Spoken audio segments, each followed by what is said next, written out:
Bonjour à toutes et à tous et bienvenue dans Digital Marketing for Pro, le podcast qui décrypte l'actualité du marketing digital en moins de 15 minutes. Je suis Kevin et même pendant l'été, notre veille continue.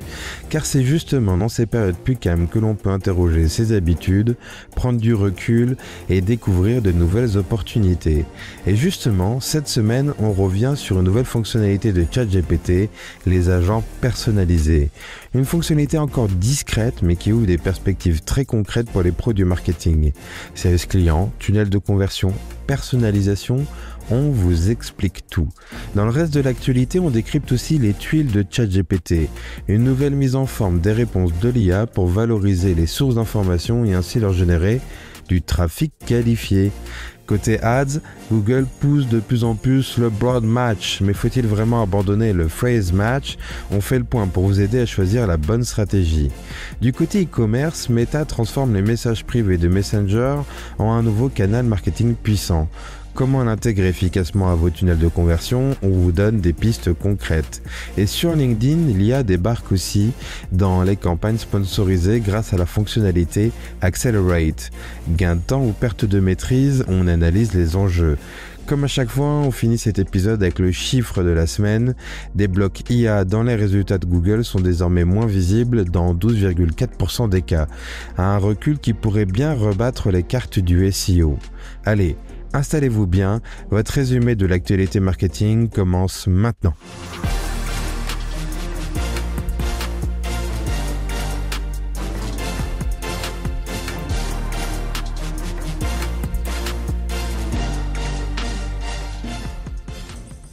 Depuis son lancement, ChatGPT a déjà profondément changé notre façon de travailler. D'un simple outil de génération de texte, il est devenu un véritable copilote du quotidien, sans faire de mauvais jeu de mots. Mais aujourd'hui, OpenAI franchit une nouvelle étape avec une innovation discrète mais puissante, les agents personnalisés. Et pour bien comprendre ce que ça change, revenons un instant sur l'évolution de l'outil. Au départ, ChatGPT, c'est un assistant qui répond à vos questions. Vous tapez une requête, il génère une réponse. Pas de mémoire à long terme, pas d'action possible. C'est rapide, pratique, mais limité à une interaction ponctuelle. Par exemple, on peut lui dire « Peux-tu me résumer cet article ?» ou « Aide-moi à rédiger une annonce Google Ads ». Avec ChatGPT+, aussi appelé les GPT, vous pouvez désormais créer votre propre version de l'IA. Vous lui donnez des instructions spécifiques, un ton, un rôle, des documents de référence et il s'y tient à chaque échange. C'est comme créer votre IA pour répondre à des objectifs précis, un expert SEO, un assistant CRM ou encore un coach éditorial. D'ailleurs, à chaque épisode, on utilise cette fonctionnalité pour optimiser et uniformiser les scripts de chaque épisode. Cela fait gagner un temps considérable. Mais attention, les GPT sont réactifs, c'est-à-dire qu'ils attendent vos demandes, ne retiennent rien d'une session à l'autre et ne prennent pas d'initiative. Et c'est en ça que les agents personnalisés sont une vraie révolution. Si on veut schématiser, un agent, c'est un GPT enrichi de 3 super pouvoirs.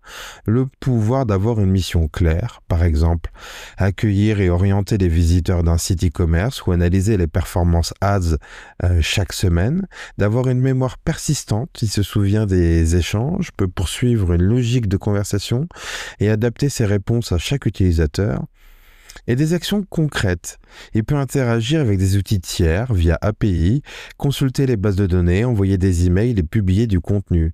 C'est cette capacité à agir dans un environnement défini qui en fait un vrai levier stratégique. Mais au-delà des promesses, comment ces agents peuvent-ils s'intégrer dans une stratégie digitale concrète? Voici quelques cas d'usage déjà testés et qui pourraient très vite devenir des standards dans nos métiers. Tout d'abord, au niveau du support client. Un agent formé à votre base de connaissances peut répondre en continu aux questions fréquentes, orienter vers le bon produit, gérer des demandes simples tout en adoptant un ton cohérent à votre marque. Avoir un assistant de contenu intelligent, il peut vous aider à planifier, rédiger et optimiser vos contenus en fonction de votre ligne éditoriale. Mieux, il peut repérer les formats qui performent et proposer des réutilisations, voire planifier des publications. Sur la partie publicitaire, un agent peut analyser vos données Google Ads chaque semaine, détecter les campagnes sous-performantes, vous suggérer des ajustements ou les appliquer si vous les autorisez. Côté formation, pour votre client ou vos collaborateurs, un agent peut condenser vos ressources clés, expliquer vos process, répondre aux questions en langage naturel et même mémoriser les étapes franchies pour relancer intelligemment. Un agent connecté à votre outil CRM peut également trier vos leads, proposer des relances personnalisées, enrichir les fiches clients automatiquement ou générer des segments dynamiques selon des critères précis. En résumé, jusqu'ici, ChatGPT répondait à vos demandes.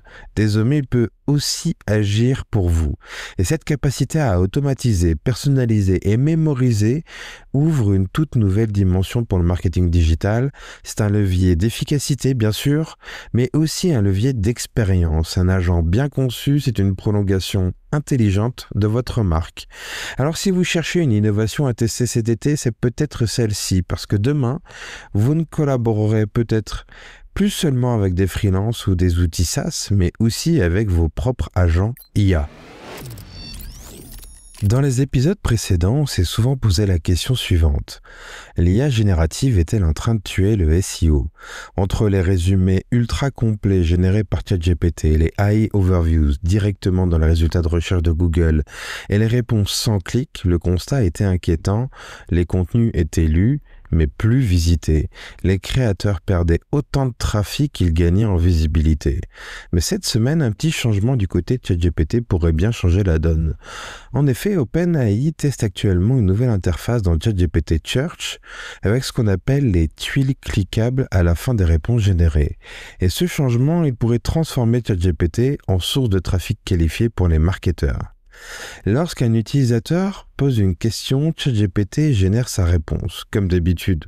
Mais à la fin, il propose désormais des blocs visuels avec le titre, le favicon, un extrait et surtout un lien direct vers le site source. Une sorte de carrousel de recommandations qui ressemble à la mise en forme de Google News, mais bien plus visible et engageante que la simple liste de liens en bas de page et surtout intégrée dans le flux de lecture. Alors pourquoi c'est une bonne nouvelle pour le SEO? Parce que jusqu'ici, l'IA captait l'attention sans la redistribuer. Là, on retrouve une logique plus saine. L'outil synthétise, oui, mais il renvoie aussi vers les créateurs de valeur. Les sites bien référencés, fiables, pédagogiques retrouvent une place visible et potentiellement cliquable. C'est une forme de rééquilibrage. On passe d'un système fermé à un écosystème où le contenu original devient à nouveau un point d'entrée. Ce que ça change concrètement pour les pros du digital, c'est qu'il faut travailler les contenus clairs, structurés, utiles, qui donnent envie d'être repris par l'IA, mais aussi de cliquer pour en savoir plus. Et dans ce jeu-là, les métadonnées HTML vont redevenir critiques. Les titres et les descriptions, les favicons, tout ce qui s'affiche dans la tuile influence le taux de clic. Et un nouveau réflexe pourrait émerger. Surveiller sa visibilité dans ChatGPT Search, comme on surveille aujourd'hui ses positions sur Google. Car demain, être cité ne suffira plus. Il faudra être aussi cliquable.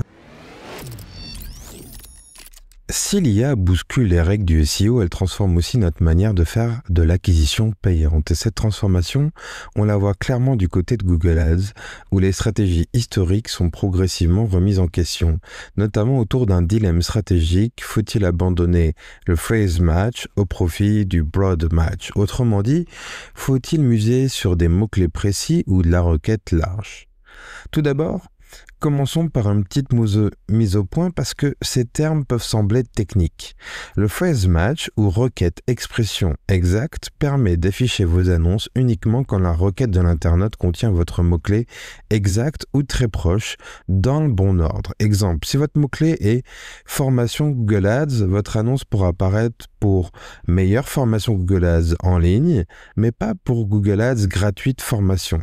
L'avantage, c'est que vous avez un ciblage plus précis, plus qualifié et souvent un meilleur taux de conversion. L'inconvénient, c'est que de fait, vous avez un volume plus limité.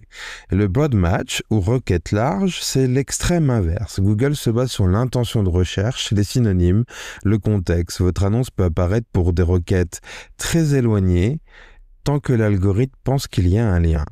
L'avantage, c'est que vous avez plus de volume, plus de découvertes, et l'inconvénient, c'est que vous avez un risque sérieux d'avoir un trafic non pertinent et donc de gaspiller une partie de votre budget. Et depuis quelques mois, Google pousse très fort le broad match au point de recommander ouvertement d'abandonner le phrase match à condition d'utiliser les enchères automatisées. Alors pourquoi Google insiste autant sur le changement ? Parce que le broad match donne plus de liberté à l'IA de Google. En combinant ciblage large et smart bidding, l'algorithme peut tester, apprendre et optimiser en temps réel pour maximiser les conversions. Et dans certaines conditions, gros volume, bon historique de campagne, budget confortable, cette combinaison peut effectivement bien fonctionner. Mais attention, ce n'est pas une solution miracle. En élargissant le ciblage sans contrôle, vous ouvrez aussi la porte à des clics non qualifiés, parfois très éloignés de votre cible réelle. Et avec la disparition progressive des rapports détaillés sur les termes de recherche, le pilotage devient flou. Vraiment flou. En abandonnant le ciblage par mots-clés, vous perdez aussi de la granularité, moins de contrôle, moins de lisibilité sur ce qui déclenche réellement vos annonces et souvent plus de dépendance à la machine. Alors, quelle stratégie adopter en 2025 ? Si vous avez un budget serré ou que vous débutez, restez sur du phrase match pour garder la main sur la qualité de votre trafic. Et si vos campagnes tournent bien, que vous avez de la donnée et du volume, testez le broad match, mais encadré. Surveillez les termes de recherche, excluez les mots-clés inutiles et ajustez vos enchères manuellement aux besoins. Et surtout, ne vous laissez pas enfermer dans un modèle unique. L'automatisation est une opportunité, à condition de rester aux commandes. En résumé, le broad match peut offrir des belles performances, mais pas à l'aveugle. La vraie question, ce n'est pas quel type de ciblage Google préfère, mais quel type de trafic vous cherchez vraiment. Et ça, seul un pilotage stratégique peut vous le garantir. Pendant un temps, Messenger avait un peu disparu des radars des marketeurs, supplanté par WhatsApp, par les chatbots ou simplement relégué au SAV. Il ne faisait plus vraiment partie des canaux prioritaires. Mais cet été, Meta relance la machine. Messenger redevient un outil de communication directe entre les marques et leur audience, et cette fois l'angle est clair, en faire un canal d'acquisition à part entière. Alors concrètement, qu'est-ce qui change ? Les marques peuvent désormais envoyer des messages proactifs à leurs clients, y compris en dehors d'une conversation déjà engagée. En clair, on passe du service client passif à la relance active. Et surtout, ce nouveau Messenger Business repose sur une logique de segmentation fine et d'automatisation. On peut créer des audiences personnalisées, déclencher des messages en fonction d'événements comme un abandon de panier, une inscription à une newsletter ou une inactivité prolongée. Alors pourquoi c'est intéressant pour les e-commerçants ? Parce qu'on touche ici à un canal à la fois ultra direct, personnel et engageant. Un message Messenger est souvent lu dans la minute. Il s'affiche comme une vraie notification et dans un contexte où les emails s'essoufflent un peu côté taux d'ouverture, Messenger offre une alternative intéressante et surtout moins intrusive qu'un SMS ou un message WhatsApp. Voici 3 cas d'usage concret à tester. Tout d'abord, la traditionnelle relance de panier abandonné. Un client ajoute un produit mais ne finalise pas son achat. Un message automatique lui rappelle l'article avec une offre personnalisée. Résultat, un canal plus instantané et plus visible qu'un simple email. Une offre exclusive en avant-première. Envoyer à vos meilleurs clients une promo ou un lancement produit via Messenger, c'est créer un sentiment de proximité et d'exclusivité difficile à reproduire par d'autres biais.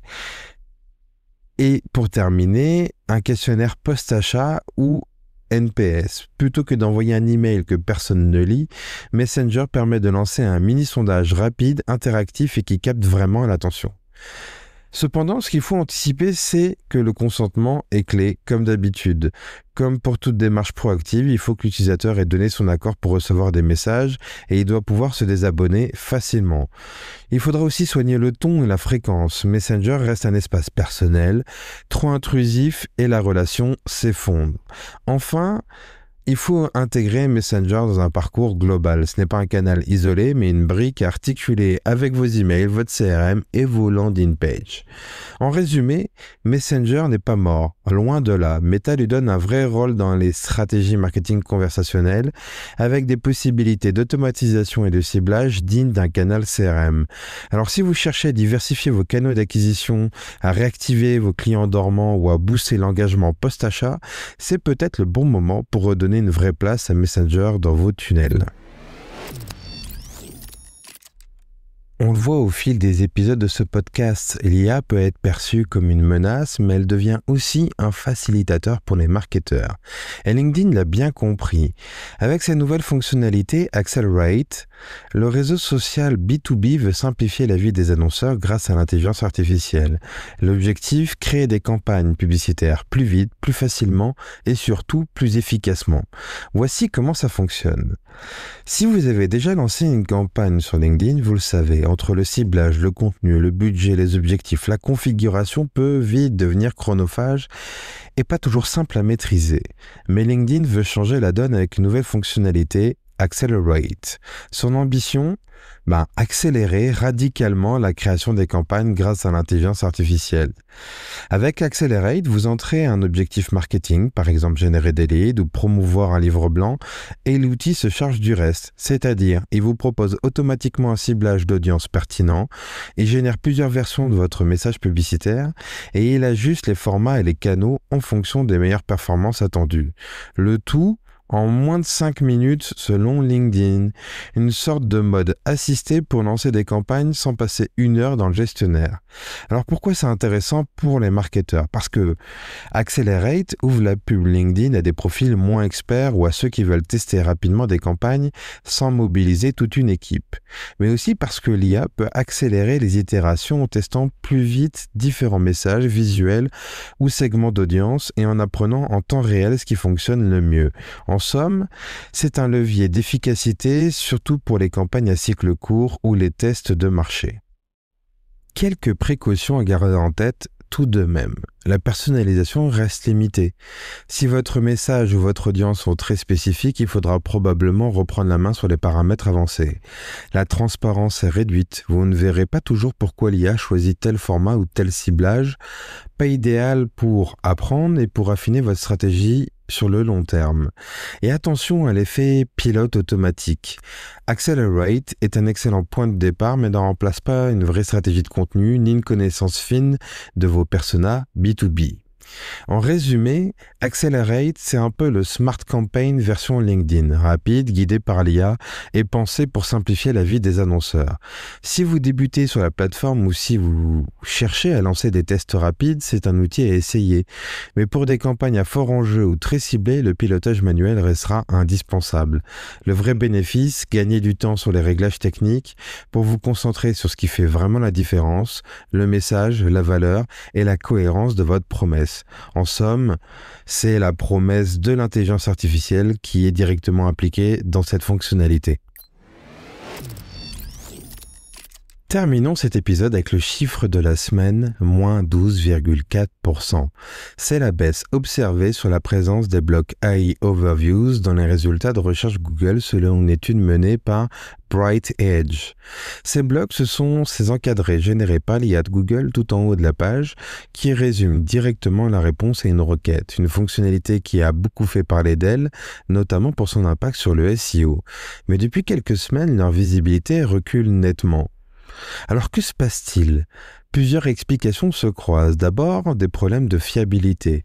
Certaines réponses générées par l'IA se sont révélées inexactes, voire absurdes, poussant Google à limiter leur déclenchement automatique.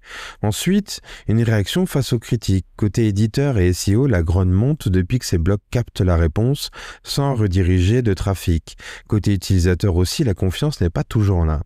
Mais surtout, Google ajuste de manière dynamique la position des AI Overviews.